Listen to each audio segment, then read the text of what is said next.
Dans cette vidéo, je vais vous présenter une petite chaufferie. Donc c'est du tertiaire, du petit moyen tertiaire. Donc c'est une chaufferie avec une chaudière de 287 kW.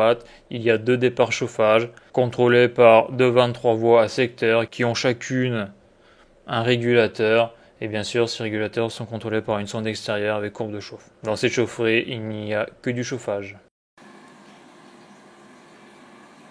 Donc voici deux départs chauffage.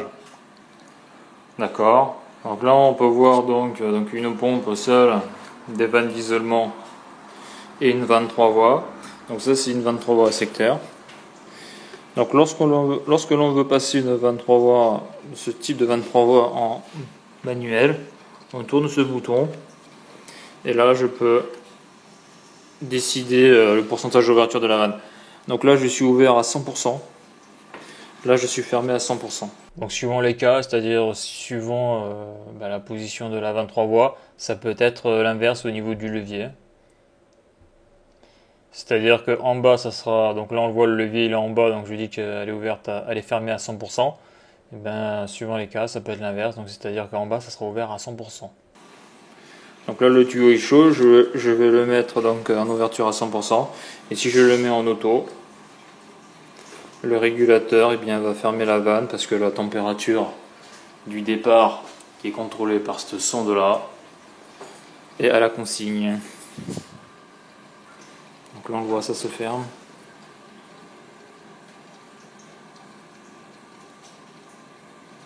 Donc ces vannes là sont bien, ces vannes à secteur, on a le petit levier qui est sur le côté. C'est assez facile à contrôler. Alors que celle-là déjà c'est plus compliqué quoi.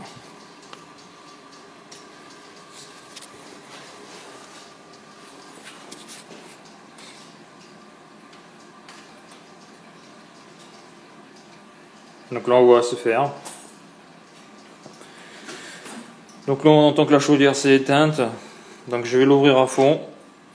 Je vais l'ouvrir à fond pour que ma chaudière redémarre.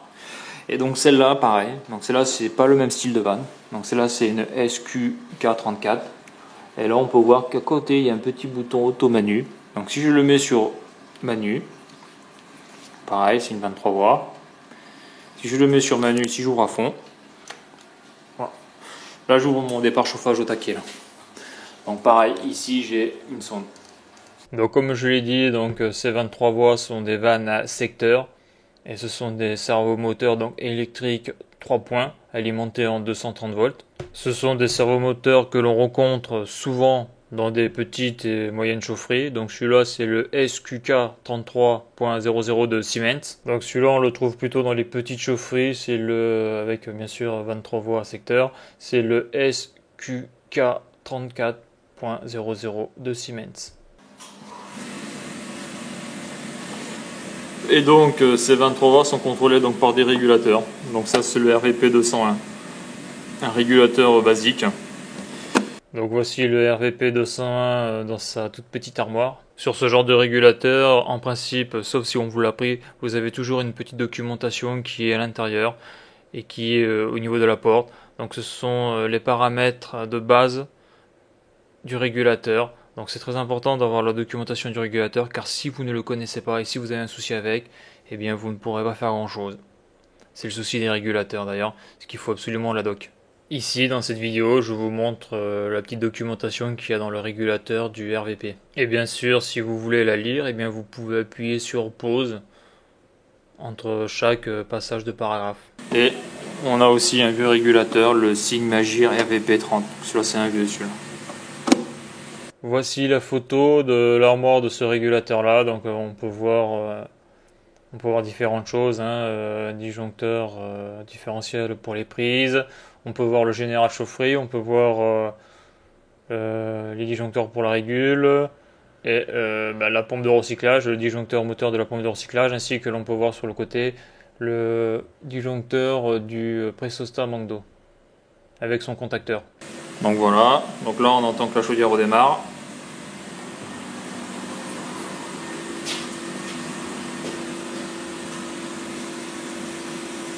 Donc là on entend que la chaudière redémarre. Voilà. Maintenant je vais pouvoir faire ma combustion. Donc voilà, donc lorsqu'on a besoin de faire une combustion, et bien on a besoin de mettre tous ces départs en demande pour que ça puisse tourner, quoi. On entend le bruit de l'Optimagaz. Donc ça c'est les départs chauffage.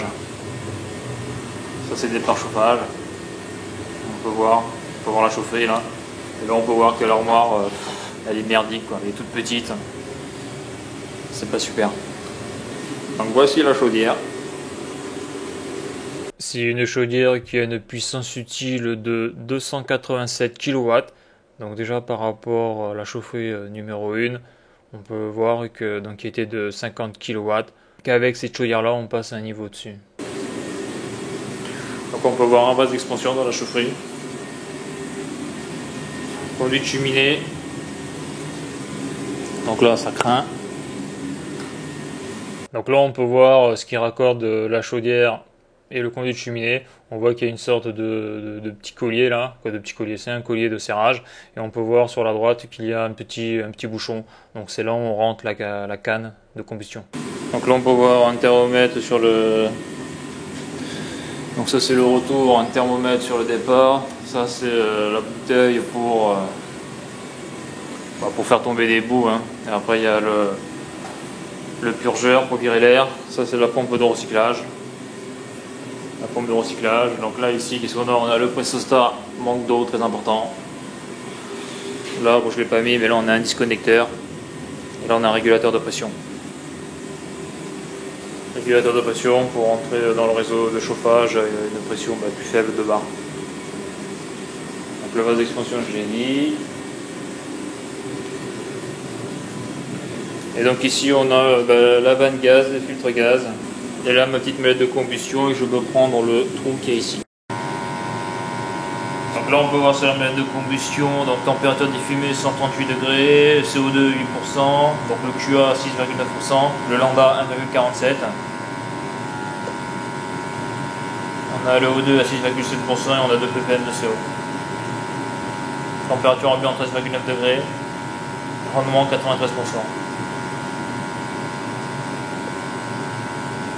Donc voilà pour ça. Et c'est une chaudière.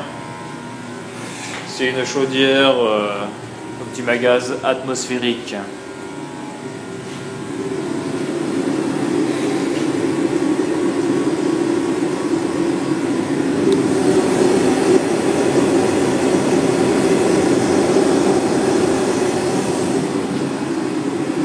Donc voici un ticket de combustion, hein. Donc c'est une mallette à combustion Testo 300. Donc c'est une mallette qui est intéressante, mais que pour les petites chaudières, hein. Pour les grosses, elle est assez merdique. Merdique parce qu'elle sature très vite en CO et après il faut attendre 10 plombs avant qu'elle soit de nouveau opérationnelle.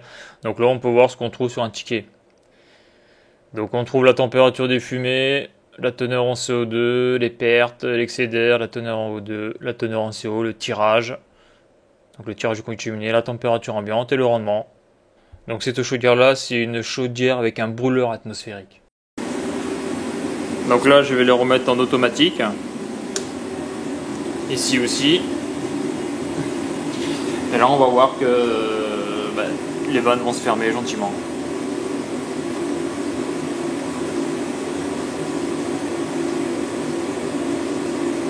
Donc c'est lent, hein.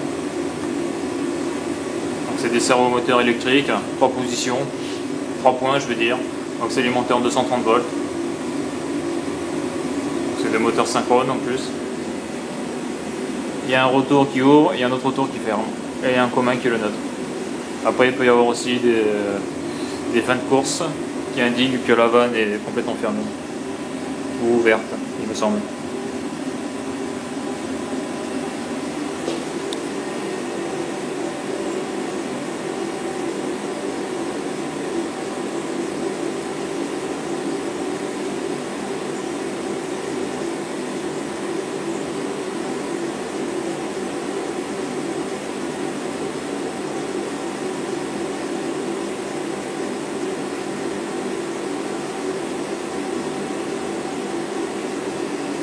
Donc là je pense qu'elle devrait se fermer vu que j'ai forcé l'ouverture des vannes.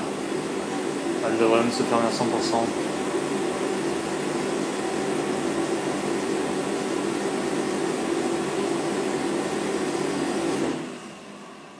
Là on entend que la chaudière atteint la consigne, elle vient de s'arrêter.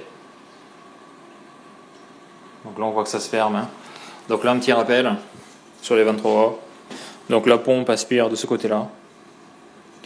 La pompe aspire de ce côté-là, donc cette voie-là est toujours ouverte. Donc il faut faire gaffe parce que lorsqu'on règle les secteurs la première fois, lorsqu'on change le servomoteur, on a vite fait de se faire avoir. Donc cette voie-là est toujours ouverte. Donc lorsqu'on est en demande de puissance maximum, on passe tout droit là, comme ça. Le retour se fait ici. Et là, ici c'est fermé. Et lorsque ça régule, et ben, on a un départ qui part ici. Et ici c'est ouvert. Enfin c'est ouvert suivant la demande. Et on a un recyclage de l'eau, on va dire, qui est un peu plus froide ici. Hein. Là. Et là c'est le retour vers la chaudière. Donc ça c'est une sorte de mini collecteur. Donc là on le voit, c'est complètement fermé quasiment. Et elle pareil. Donc une autre petite remarque ici, on voit que c'est une simple pompe. Donc ça c'est rare sur les deux ports chauffage, en principe c'est des pompes jumelées. Donc ça veut dire quoi? Ça veut dire que le jour où la pompe est morte, et bien ici ils n'ont plus de chauffage. Donc là c'est un atelier, par contre là c'est des bureaux. Et ici il n'y a pas de secours.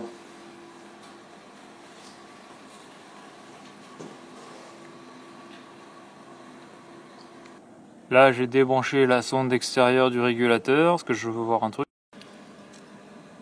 Et là on voit que l'override clignote. Alors ce que je ne comprends pas, c'est quand la sonde est branchée, théoriquement le voyant vert doit rester plein, allumé constamment. Donc là j'ai repéré déjà la sonde extérieure de celui-là. Donc là je l'ai rebranché, on voit que eh bien, il n'y a plus de défaut.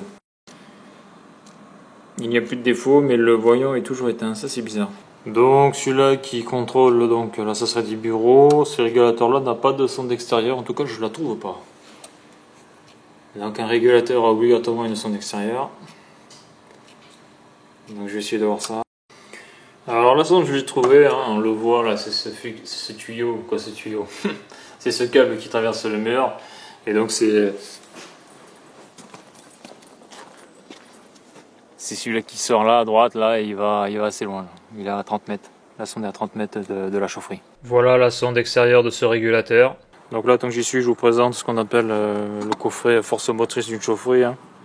Donc il y a la force motrice et l'éclairage. Donc ça, c'est pour les pompiers, ou s'il y a le feu, c'est pour couper la chaufferie de l'extérieur. Et là, bon, c'est la vanne gaz. Pour couper la chaufferie de l'extérieur s'il y a un souci. Donc sur cette photo on peut voir un aérotherme, donc c'est ce qui sert à chauffer les ateliers. Donc c'est un aérotherme classique. Hein. Et souvent sous les aérothermes, eh bien vous avez, on peut le voir en haut là. Donc c'est un thermostat, donc c'est la consigne de l'aérotherme. C'est ce qui va allumer ou pas le ventilateur qu'il y a à l'intérieur. Et souvent en dessous vous avez soit un disjoncteur ou là ici on a un interrupteur pour pouvoir le couper. Donc voici pour cette petite chaufferie. Donc à remarquer qu'on peut le voir, tous les tuyaux ne sont pas calorifugés. Donc ça c'est pas bon. Car vous savez que lorsque les tuyaux ne sont pas calorifugés, les pertes thermiques, les pertes par les déperditions thermiques sont énormes. Alors voilà pour cette vidéo. Donc si vous voulez être tenu au courant des prochaines sorties vidéo, eh bien abonnez-vous à la chaîne YouTube Temet Ferdi. Voilà, à bientôt.